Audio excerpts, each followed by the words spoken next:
All right, so let's get started today. We'll see if we can have Johnny or Janala joins us later on today, or if they'll just watch this online. Okay, so what we're doing today, I'm going to go to the module for you guys to see. This is the module we've been working on.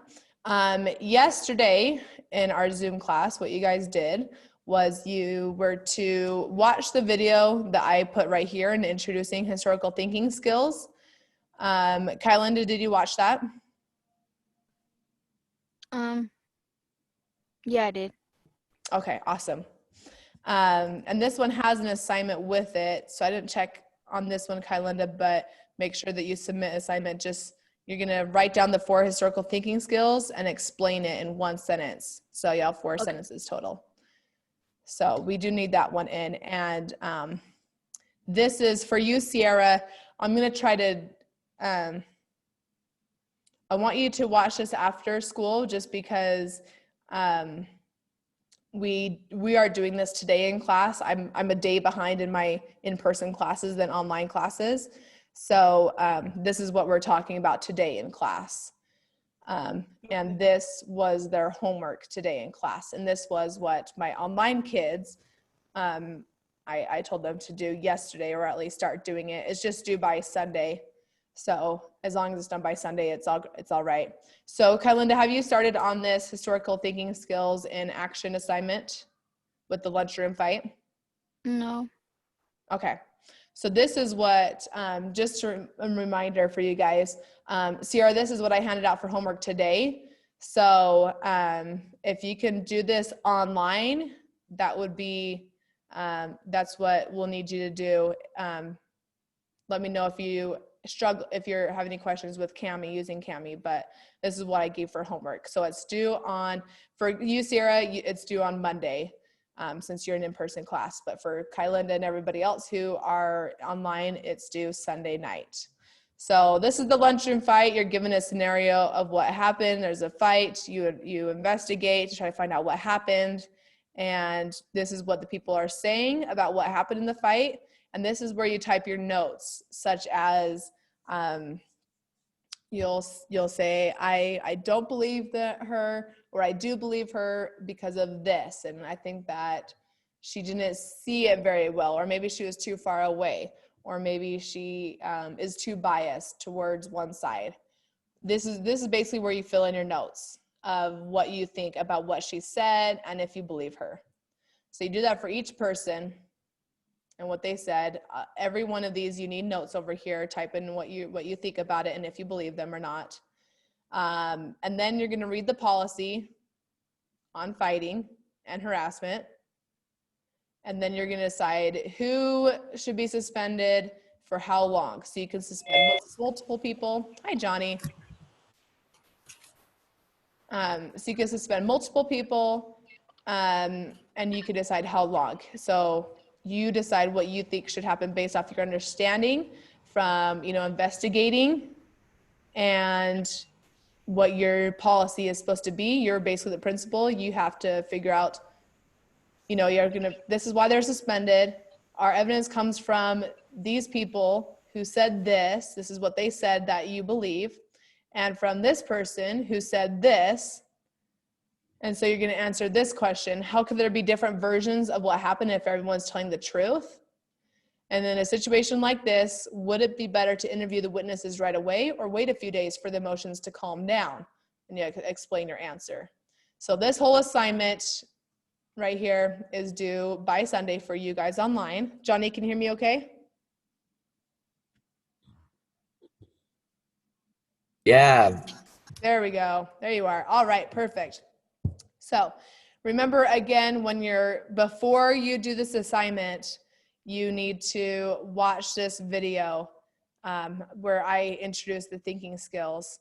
And I think I was going to, I didn't put a chart. I'm going to put a chart in here after our class is over, that I want you to just look at. It kind of talks about those 4 historical thinking skills.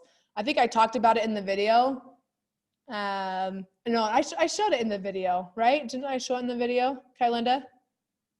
Like a chart? Pretty sure I did. Hey guys, so this is gonna be the first video that you guys will see of me on here. Nope. Take that off. Yeah, so that chart right here that I'm talking about, this is the chart that has the 4 historical thinking skills right here. And it has the questions that you should be asking. When you fill out your assignment, you can use the prompts, which is basically sentence starters right here, to write your sentences for that next assignment. So, which would be down at the bottom of this one. Once it loads. This one right here.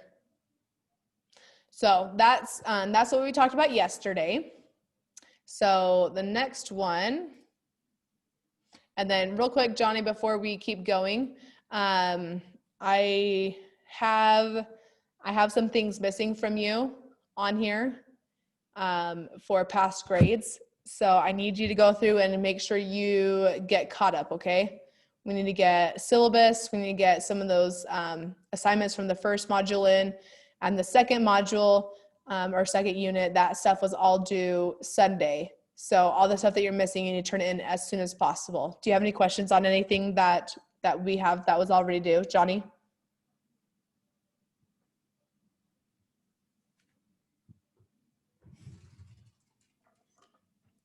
You there, Johnny? No. Oh, there you go. Okay, so no questions. Okay, good. So if you do, just let me know. Remember, if you are absent to any of these videos, any of these Zoom classes, in order to get your attendance, you have to watch it and you have to answer the question, and that's how you get your attendance credit. So when it says August 31st Zoom class, so if you did not participate in that, or you were not here for that, you need to watch it and you need to answer the question to get your attendance marked for that day. Okay, so you do not have to be here live. It's better if you're live because then I can make sure that you understand everything and you have a chance to ask questions. But if you miss it for whatever reason, if you miss class, that's how you make up your attendance is right there. You do not have to answer the question if you were there. So if you were there yesterday, you do not have to answer that question unless you really want to, because a few of you guys have, but if you want to, just to, make sure that it doesn't keep showing up on your homepage, then I'm cool with that. That's fine. Okay.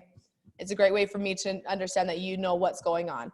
So you can still do it, but you do not have to. So that's just for those. All right, so this is the one that we're getting started on right now. Sierra, I apologize. This is what we're going to be going through on Monday with you guys. So you'll kind of be a little bit ahead. So I'm going to click on this with sourcing. Now, if you remember from the video that I posted for you guys to watch yesterday, I talked about sourcing and that you guys should make sure that you know who is the source, meaning where did this information come from? So if you heard an article about something that happened in Portland with the riots going on in Portland and the protests going on in Portland, Oregon, you have to first ask, who is the source? Where did this information come from? Did it come from someone who is, part of one of the two political parties? Because that will definitely show their bias in what they think happened is because of their political party. Did it come from a reporter? Did it come from someone who participated in it? Did it come from someone who just watched video of what happened rather than actually being there? So there are some very important questions that you guys need to ask when we're looking at something that happened, whether in history or in the present day, is figuring out who wrote it and why. So can we trust them? That's what reliability means. Are they reliable? That means, can we trust what they're saying to be true? So I'll just kind of read from this right here. So someone who experienced an event will be way more reliable than someone who did not. So if you were there at an event, you're more reliable and more trustworthy than someone who was not there. Government agencies, for example, if they're making a speech to the public, they can, not include information in that speech. If it's a report, that they had in their files, or if it was deemed as secret and it was only let out to the public recently, they have no reason to be lying in their own secret, reports. So we can trust those to be true. But if it's a speech that someone made, it could be untrustworthy or unreliable because they could be just, saying what they needed to keep you happy. They could be leaving information out. They could be lying. We don't know. So we have to look at what they're saying and where that source has come from. So is it a speech? He could lie. Is it a confidential report? Because they're not trying to persuade anybody, so they don't really have much of a reason to lie. To find out what was inside a building, you might, a map in their files of the building would be more reliable than a person who was there. Yeah, sure, that person was there, and their account of what happened in that place, like Watergate, that a person who experienced, maybe like a janitor, they'll have a pretty good information of the layout of the building, but a map of the building is more trustworthy because, why would you put false things on a map, right, in your files? There's no reason for that. There could be a reason for someone to lie when they're talking about the design of the building. So here's an example. Two of the most popular news media are CNN and Fox News. CNN is more liberal or Democratic, and Fox News is more conservative or Republican, and that's just the way these things are. They are basically enemies, if you will. They always criticize each other. They always say that the other side is twisting facts and saying wrong things. They say the same things about each other. So it's very important to know the bias of the person giving you the evidence and telling and making this claim. Who can tell me, of you guys, who can tell me what bias means?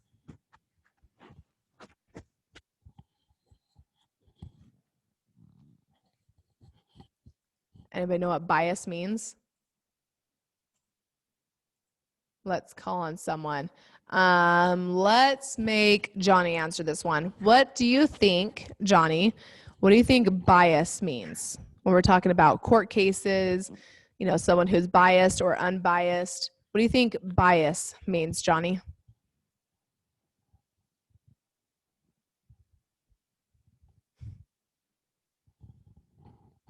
I don't know. Let's give you this question to answer then. If we hear about a fight that happens and we hear two testimonials or witness accounts, one person is a friend and one person is not a friend, who is biased, do you think? The friend? Other guy. What was that? Not the friend, I don't think. The person who is not the friend is not biased. That means they do not sway to one side or the other. Someone who's biased is automatically feeling towards someone where they might be at fault or not at fault. So Johnny, if you were a friend of someone and you watched them in a fight, do you think you would be more in favor of them winning or against them winning? More favor winning. In favor of them winning. So that makes you biased because you're in favor of It's okay. Everybody is. If I had two students and there was something going on, I would be more in favor of the person who was my student rather than the person who was not my student. Everybody is biased. So Kylinda, you are biased. So what happens if like both the students are fighting? Who you gonna choose? I'll wait to see the evidence.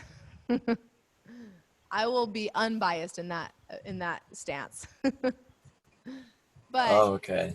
So if you have a friend who's involved in something, so this is going, you can unmute if you want, Johnny. I'll be done picking on you for a while. When you are biased towards someone, that means that you're in favor of them being the person who is winning or the person who is not at fault, and you want the other person to be at fault or losing. So that's what bias means. So if you are a Republican, you would be biased towards believing Fox News and not believing CNN, even though they're two news websites. Same as if you are a Democrat. If you're a Democrat, you would be more biased to be in favor of CNN and not believing Fox News. So you have to know where the information is coming from so you can know if they have bias and where their bias lies. So if there was a lunchroom fight, like that assignment homework I told you guys about with the lunchroom fight, if someone is a friend, it might be harder to believe what they're saying to be true than someone who is not a friend of either of the kids, because they have no reason, they have no bias, they're not in favor of one person or the other because they're not a friend. Okay, do you guys see what I'm saying? Yeah. Awesome. Thank you. So you can understand the reliability, which is the trustworthiness of the source, by understanding where their bias comes from. So I'm going to click on this link right here as an example, and we're going to, you guys are going to read a little bit about it. So help save the endangered Pacific Northwest tree octopus from extinction. Look at this guy. He's cool. Have you guys ever seen pictures of this guy before? No. No? Sierra, No. Johnny? No? Nope. So it's really cool, actually. Right here, the world's deepest octopus captured on camera, BBC video. So there was an octopus on the Indian Ocean floor, and they say it's a species of the Dumbo octopus, where I think it just has like a big sides where it looks like ears. So here's where it's from. We said map of estimated tree octopus maximum range, including spawning waters. So that's where they, have their babies. Here's Seattle. Here's Olympia. So it's right off the coast of Oregon. Talks about why it's endangered. Roads are cutting off their access to water. Let's see. It talks about things that you could do to help save the tree octopus. Here's a Twitter page where someone is talking about helping with them. Frequently asked questions page. You got a video that talk about octopus. Can you have a pet tree octopus? No, they're wild animals. They should not be in captivity. Activities, sightings. I clicked on media. This is just some articles where two people are talking about the tree octopus, where you can look at it. Sightings of the tree octopus. So here's one, look at that. And here's where some large birds are taking off with their octopus below them. Kind of crazy. Bet you didn't know that birds will eat octopus, did you? Here's another sighting right here. Close-up picture of it. And put it in the snow.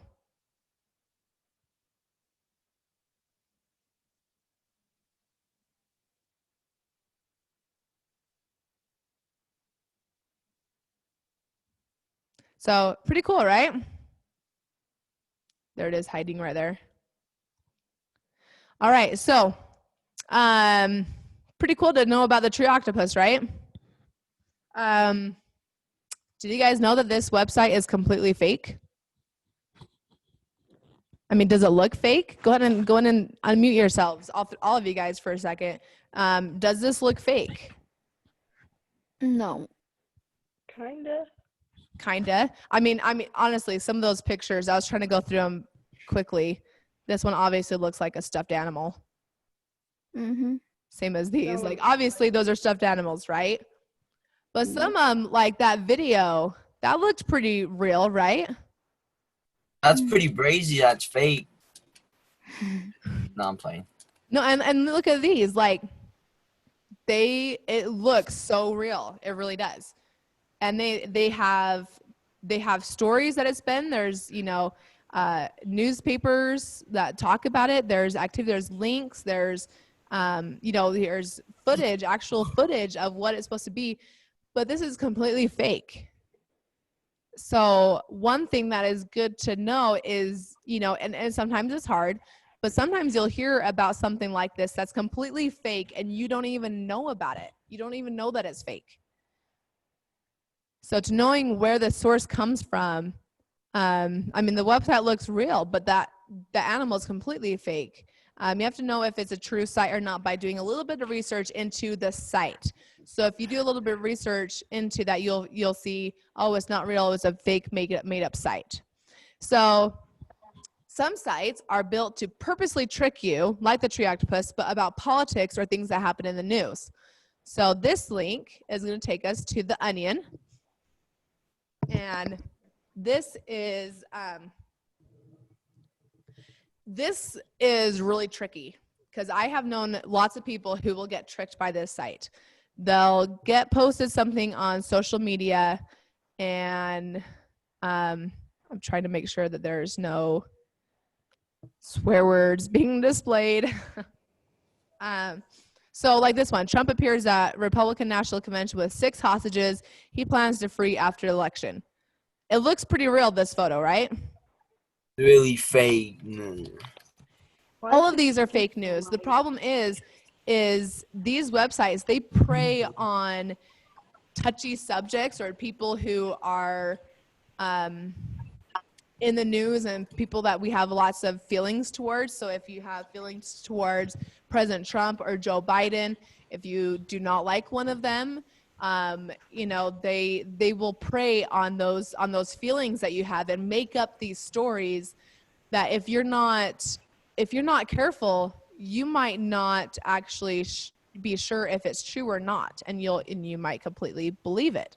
So, for example, this one just talks about highlights of the 2020 National Convention. They might have, you know, different things that are, they might not be true what they talk about here. Meteorologists warn Hurricane Laura intensifying into full-scale reckoning for our eternal sins.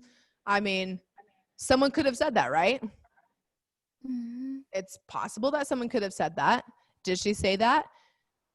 Well, we don't know, but I would say probably not because of where the source is from. I know after figuring things out that which websites are satirical websites, and I'll explain that definition in a second. It says The Onion. The Onion is a satirical website. And what that means is this website is all fake news. Satirical is a website that they take information and they kind of twist it and include lots of fake things in there to make it seem real, but they kind of play off of people's feelings. And a lot of people are like, oh yeah, sure they're satirical, but it's still true. Yeah, no, there's nothing about it. Here's another one, the Babylon Bee.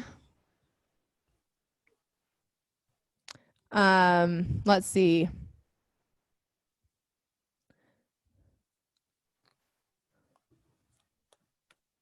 I don't know. Let's see if we can find a good one. Proud mayor lets his entire city burn to the ground just to make Trump look bad. Now, did he say that? No. Does he want Portland to burn? No.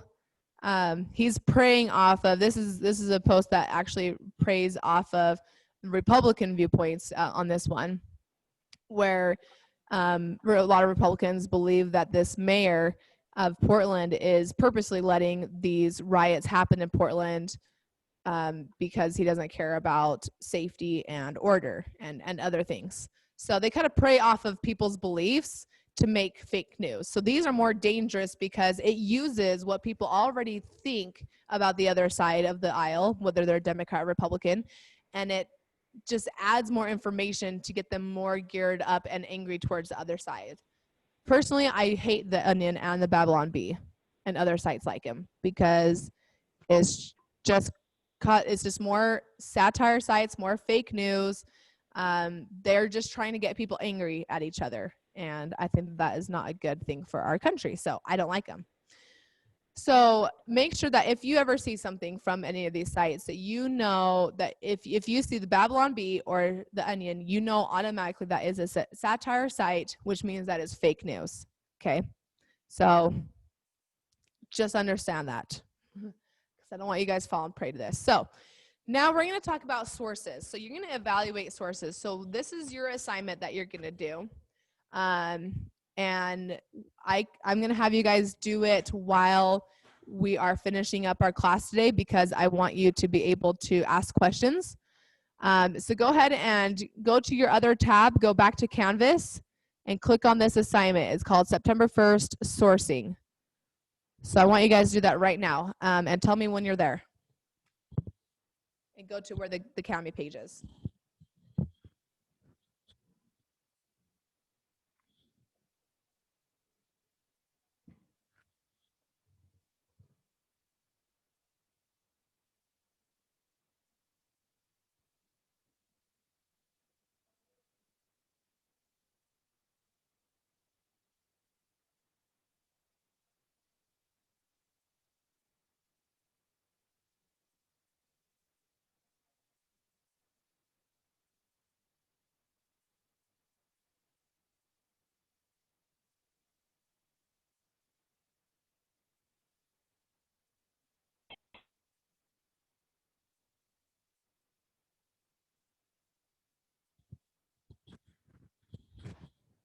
Okay, anybody there yet? I am. All right. I'm there. Okay.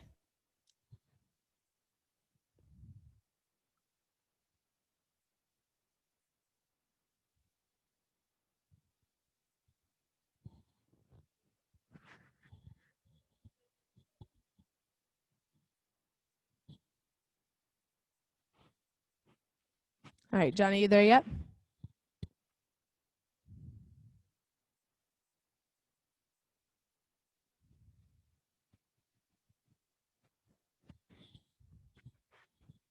Johnny? What? There we go. Are you there? Are you seeing the evaluating sources assignment? Did you go to that assignment? Okay. One thing I forgot I was going to tell you guys about before we get to this is I wanted to show you this example right here. And this is an example of making sure you understand the context, which is understand the background information, the full picture of what's really going on. So in this example, I had a friend who posted a video of President Barack Obama when he was president delivering a speech. And this is basically what he said in this speech. He said, we're going to have a new world order. I don't think I put it on here. Nope, I didn't. We want a new world order where we have an all-powerful sovereign, which is basically talking about an all-powerful government, because ordinary people are too small-minded to govern their own affairs. So basically what that means in smaller words is the government needs to be so powerful because regular people like us, we don't know enough to be able to decide what's good for us in government. We shouldn't be able to make any laws or vote because we're just too small-minded. We don't understand things. So government needs to have all the power. We need to have a new world order. And if you've heard of that before, basically what the fear of the new world order is one huge government that controls the whole world and nobody can object to it. Now, does that sound like a good picture? No. No, right? So what happened was my friend who posted this video is no longer available anymore because they've taken it down because it's simply not true. What happened when the person created this video was they took all of President Obama's speech and they took a little tiny section out of it, a little quotes that he said, and kind of like pieced them out and put them together in a separate video in a clip. And all those words that I said that he said, he did say, but what he really said was, he said, there's a new world order, and what they think is they want to have an all-powerful sovereign and to govern everybody, and we're not going to let them do this because we want to keep a democracy, right? Because that's the best government. They say that people are too small-minded to govern their own affairs, and we should just govern for them. Now, he's really arguing against a new world order. He argued that we are not too small-minded, that we need to be able to have a voice in our own affairs, and that's why we have a democracy. So the video clip and what he said are completely opposite, right? So and this is a real life, like every once in a while I have to call someone out for kind of spreading fake news and not checking the context. So I said the piece is definitely out of context and not what Obama was meaning at all, which means out of context. This means that they took little bits of the speech and the video and took it out, so you only see that and not the whole speech to understand the whole picture of what he's saying. So my friend was like, I and many others beg to differ. And I said, well, do you have a link to the entire speech to know what else he said and know the full context? And her friend said, well, what more do you need to hear? So I replied back with, well, the truth of the speech. Look at my other comment with the full speech text as a link, and we'll show you as taken out of context. So myself and someone else posted links with the full speech just to prove like this person took things out of context. And like many of chances where I have called her out on sharing fake news, she didn't respond back to this. But this is an example. I mean, this is an adult. You guys know, like when you're kids, there's a rumor and you hear things and you don't try to, if you don't try to verify what's true and what's not, that rumor can spread, right? So this is basically a rumor that adults were spreading without verifying the truth first. They're like, oh, I saw this video clip. I heard it from Obama's mouth. He said this, but they didn't think to look at the context, the full picture. What else was he saying? If you look at the speech, you will see his entire speech and that he was saying against the New World Order. And he was saying that democracy was better, not a New World Order. So that's just an example of why we should always look at the context, not just in historical events that we study in history class, but in real world day-to-day events as well. So anyways, sorry about that. I forgot that I needed to tell you guys about that one. So evaluating sources. So we're gonna what you're gonna do in this assignment is you need to find out the answer to this question. Okay, so you'll find out the answer to this question. Here are two different sources. You have to figure out which source you believe in that is more trustworthy, more reliable. Which one do you trust more and why? Okay, so we're gonna do one together. So as we talk about this, I want you to be editing your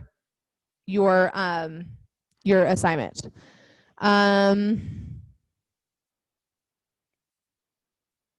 Let's do the last one. Scroll down to number 6. Okay, everybody there? Mm-hmm.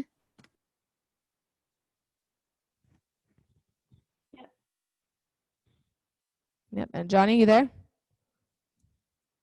Yeah. Perfect. All right, that's what we're going to do. So we need to find out the answer to this question. What happened at the Battle of Little Bighorn? So we have two sources. One is a high school history textbook from 1985, and Battle of Little Bighorn happened 1876. And source number 2 is a newspaper account from the day after the battle in June 1876. So let's first talk about source number 1. Why would you trust, why is a high school history textbook in 1985, why would that be trustworthy? Let's have, I'm going to have Sierra answer this question. Sierra, what reasons could you think that you should trust a high school history textbook from 1985 about the Battle of Little Bighorn?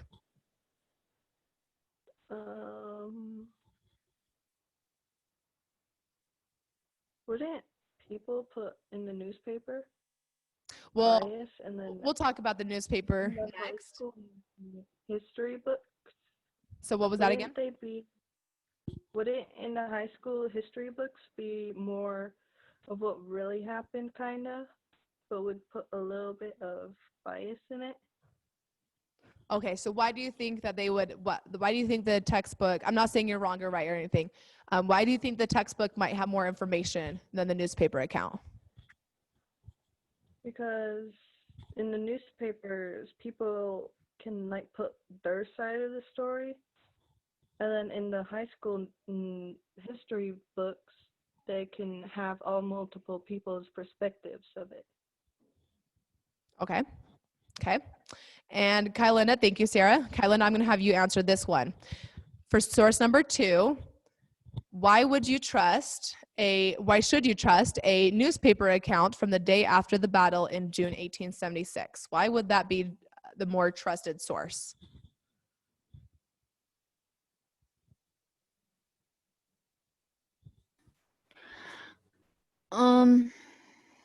I guess because it was the day after. Okay, meaning what? It was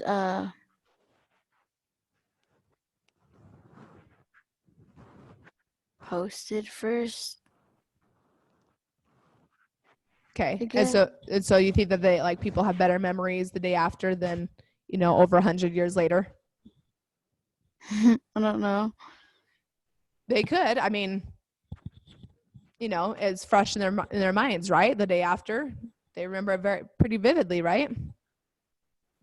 Mm-hmm. Okay. So, Sierra, tell me which one do you think you want to trust more, 1 or 2? 1. Kylinda, which one would you trust more, 1 or 2? 1. And Johnny, which one would you trust more, 1 or 2? 1. Okay. So, this one, the reason why I chose this one is because it's a trick question.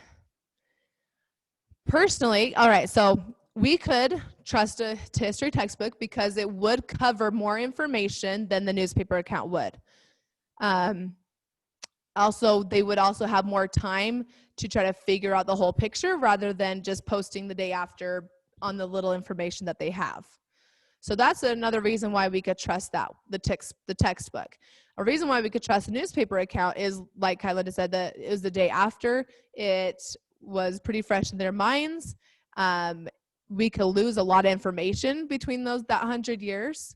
So the textbook could have left things out if things had been forgotten over the years. So newspapers are sources that we look to for information. Here's the bad thing about source number 1, though. History textbooks have a history of being very biased. They have a history of being more geared towards, and this will sound very, I guess, if you're a Republican, you probably would not like what I'm saying. But it is a fact that I'm not saying I'm Republican or Democrat, but it is a fact that many, many years of history textbooks have shown to be more biased towards whites. So the Battle of Little Bighorn was definitely a white versus native story, a battle. So the history textbook now will have more information, but it might be biased information. Because we have to think of who wrote this textbook. What information did they get? Well, they probably got more information from reports of generals from the white side. So that's the reason why I wouldn't trust a textbook. The problem with number 2 is a newspaper account also would be biased, and they will leave out a lot of information. They don't have the whole picture yet. So my answer to this would be neither. Okay. So what I would do to answer this question, I would get my drawing tool and I would put an X over them, and I would get a text box and I would write neither. And down here, which do you trust more? Why? I would write with my text box. Number 1 is biased. Hang on a second. Hey. Yeah.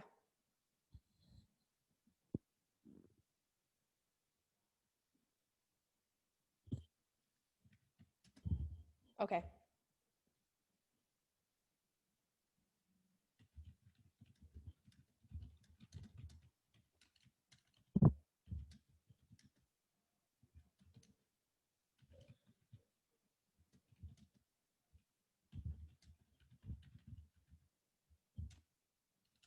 Nope, none of them.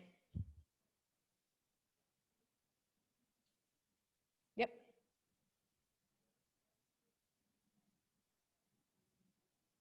Okay.